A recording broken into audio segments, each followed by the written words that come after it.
એટલે ભાઈ સ્વપર પ્રકાશક ઈ પ્રમાણનું વાક્ય થયું અને સ્વપ્રકાશક છે નિશ્ચય છે. હા, હવે નિશ્ચય ક્યારે થાય? સ્વપ્રકાશક નિશ્ચય થાય ક્યારે ઈ જરા સમજાવો. નથી. હા, કે સ્વપ્રકાશક છે અને પરપ્રકાશક નથી. જ્ઞાનનો સ્વભાવ જ નથી પરને જાણવું. પરને જાણવું મેં કહ્યું કે પરને જાણવાનો પક્ષ છે ને તો 100 દ્રવ્યોનો નાશ થશે. 100 દ્રવ્યોનો નાશ એટલે શું? કે આ બટેટાને લસણને ડુંગળીમાં આત્મા તમને નહીં દેખાય, એનું અસ્તિત્વ કોઈને નહીં દેખાય. 100 દ્રવ્યોનો નાશ છે, નિગોદમાં જાય. આ કઈ સાધારણ ભૂલ નથી. હા, સ્વપ્રકાશક વ્યવહાર છે, સ્વપ્રકાશક નિશ્ચય છે.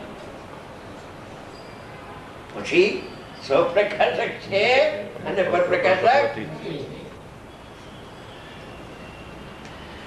આચાર્ય ભગવાનનું કથન છો, સંબંધબદ્ધ આચાર્ય ભાવિ તીર્થંકર, બોલો એ ભાવિ તીર્થંકર, ગુરુદેવ ભાવિ તીર્થંકર અને બીજા આપણે પદ્મવંત દાનદેવ એ પણ બોલો. હવે આપણે ભાવિ તીર્થંકર ના બેટા થયા તો એને છણાવટ કરે એ ભાવિ.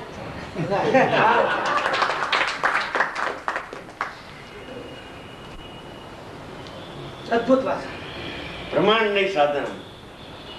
પછી શ્રીમદે એમાંથી કાઢ્યું છે અનેકાંતિક જ્ઞાન પણ સમ્યકેકાંતની પ્રાપ્તિ સિવાય અન્ય હેતુ ઉપકારી.